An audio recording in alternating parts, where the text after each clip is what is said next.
గురువుగారి ప్రవచనాలు విని ఇన్స్పైర్ అయ్యి చాలా ఏళ్ల క్రితం ధృవజ్ఞానం అనే గురుకులాన్ని ప్రారంభించారు. పిల్లలు మన సంస్కృతి సాంప్రదాయాలు తెలుసుకోవాలని, నేర్చుకోవాలని మంచి దృక్పథంతో ఋషిపీఠం ద్వారా ధృవజ్ఞానాన్ని పిల్లల కోసం గురువుగారు శ్రీకారం చుట్టారు. ఇప్పుడు మనకున్న లేటెస్ట్ టెక్నాలజీని యూటిలైజ్ చేసుకుంటూ all over the world teachers ఉన్నారు, స్టూడెంట్స్ కూడా ఉన్నారు. గురువుగారి ప్రవచనాలను ఆధారంగా తీసుకొని విద్యా బోధన చేస్తున్నారు. టీచర్స్ అందరూ అక్రాస్ ద గ్లోబ్ ఉన్నారు. చిన్నపిల్లలకు చక్కటి కరికులం క్రియేట్ చేసి వాళ్లకు ఇంట్రెస్ట్ కలిగేలాగా ఒక విద్యా సంస్థని నడుపుతున్నారు. చిన్నారులకు మన సంస్కృతి సాంప్రదాయాలను నేర్పుతూ చక్కగా తీర్చిదిద్దుతున్నారు. శ్రీనిత్య నరసింహదేవర, ఉపమన్యు నరసింహదేవర, వైష్ణవి శేషు పిల్లల మర్రి, సంస్కృత బోధిని నుంచి అద్విత ధూళిపాడు.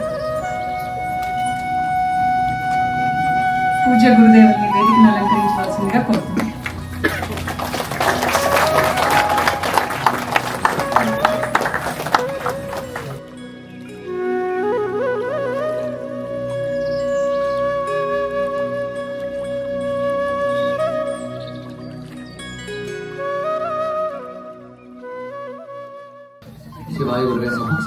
ఈరోజు మనం చూస్తున్న వారు గృహజ్ఞానం విద్యార్థులు.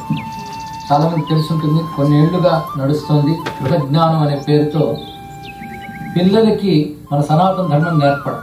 ఈ నేర్పడం కూడా ఏదో శ్లోకాలు రెండరింగు కాకుండా ఒక ఎడ్యుకేషన్గా మన సనాతన ధర్మాన్ని ఒక కరికులం ఏర్పాటు చేయడం జరుగుతుంది. ఈ ప్రవచనాలు బేస్ చేసుకుంటూ ఈ పాఠాలు ఏర్పాటు చేశారు. మొత్తం మన సనాతన ధర్మం గురించి పిల్లలకి తర్ఫీదునిస్తూ నేర్పణలు కూడా చేస్తున్నారు. ఈ పిల్లలు ఎలా తీర్చిదిద్దబడ్డారంటే, ఎవరైనా మన గ్రంథాలపై కూడిన అభిప్రాయాలు చెప్తే వాటిని ఖండించి ఇది సత్యం అని చెప్తూ ఈ దేశంలోనే ఉన్నారు. ఇలాంటి ఉదాహరణలు చాలా చాలా ఉన్నాయి. పిల్లల్లో వచ్చే మార్పు, వీళ్ళకి దేశంపై ధర్మంపై ప్రేమ పరిజ్ఞానం రెండూ కల్పిస్తూ ఉన్నారు. అయితే ఇదివరకు 5 నుంచి 18 వరకు ఉండేది ఇప్పుడు చాలా మంది యువకులు కూడా కోరడంతో 5 నుంచి 21 సంవత్సరాల వరకు ఉన్నవారు ఇందులో చేరవచ్చు. ఇది 6th లెవెల్ కోర్సుగా చెప్పబడుతుంది. దీనికి చక్కటి అధ్యాపకులు ఉన్నారు. పైగా యూనివర్సిటీ ఎడ్యుకేషన్ సిస్టమ్ వీటి మీద అవగాహన కలిగి ఆ ప్రకారంగా దీన్ని తీర్చిదిద్దారు. అలా ఇక్కడ అనేక చోట్ల ప్రపంచవ్యాప్తంగా విద్యార్థులు ఉన్నారు.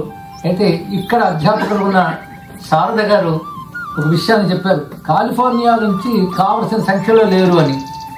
ఇకపై అలా కాదు, ఇకపై ఉంటారని ఈ సభలో మనం తెలియజేయడం జరుగుతుంది. కాలిఫోర్నియా పక్షాన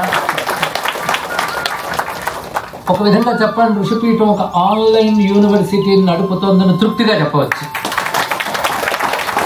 ఒకటి ధృవజ్ఞానం, రెండవది లెర్న్ గీత. లెర్న్ గీత కూడా ఒక మహావేగవంతంగా విద్యార్థులు పెరుగుతున్నారు. ఒక వినూత్న ధోరణిలో గీతాధ్యయనం జరుగుతుంది. ఒక వినూత్నం అనేది యునిక్ అని చెప్పచ్చు. ఆ పద్ధతిలో ఇక్కడ జరుగుతున్నటువంటిది. రేపు దాని విజయోత్సవాన్ని అలాగూ చూడబోతున్నాం.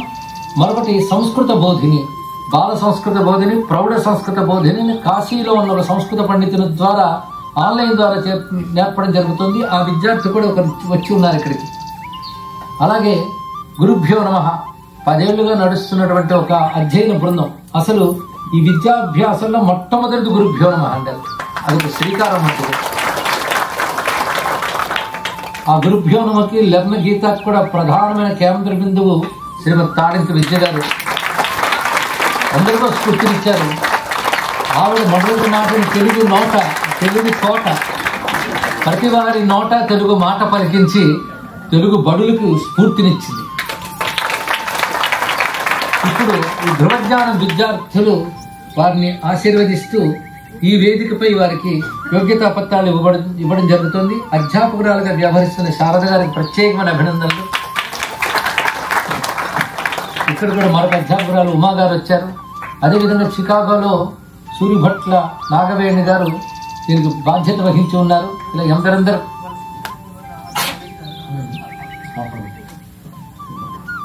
ఇలా అనేక చోట్ల నేను మాట్లాడుతుంటే విద్య గారు ఒక మాట చెప్పారు.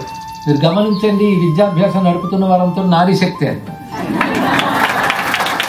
భగవద్గీతకు కానీ, గోజ్ఞానానికి కానీ, అదేవిధంగా గురుభ్యో నమః కానీ, వీటన్నిటిగా శివపదం ఇప్పుడు ప్రపంచవ్యాప్తంగా వెళుతున్నటువంటి శివపదానికి కానీ అమ్మవారి స్వరూపాలు చేస్తున్నారు.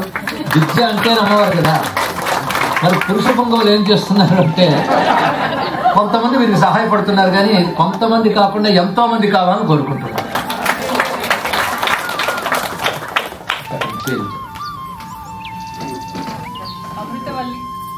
అమృతవల్లి గుడిసి ఇదేనా?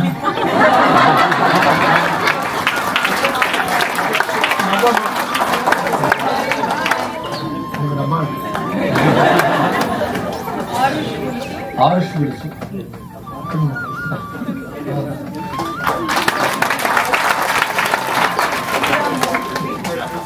శ్రీరామ్ మోతుకూరు,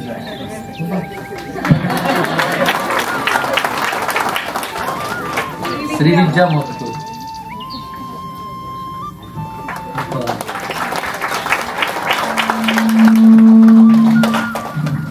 ప్రణమ్య,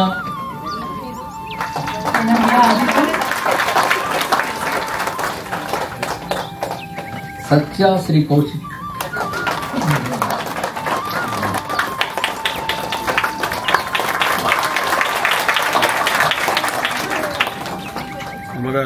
యామిని,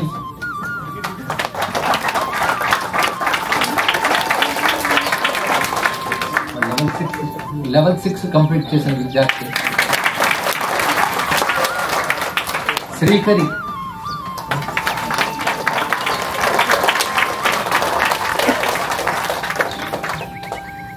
వైష్ణవి,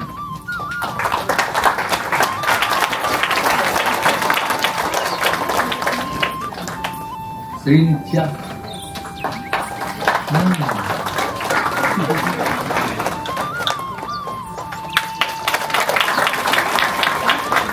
ఉపమన్యు,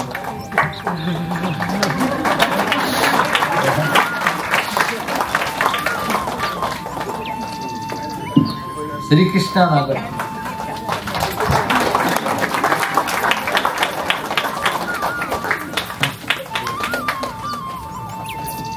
వైష్ణవి శేషు,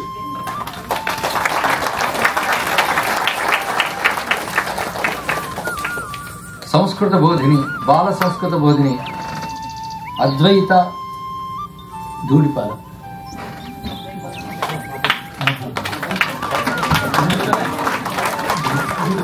ధూళిపాల మంచి పని చేసి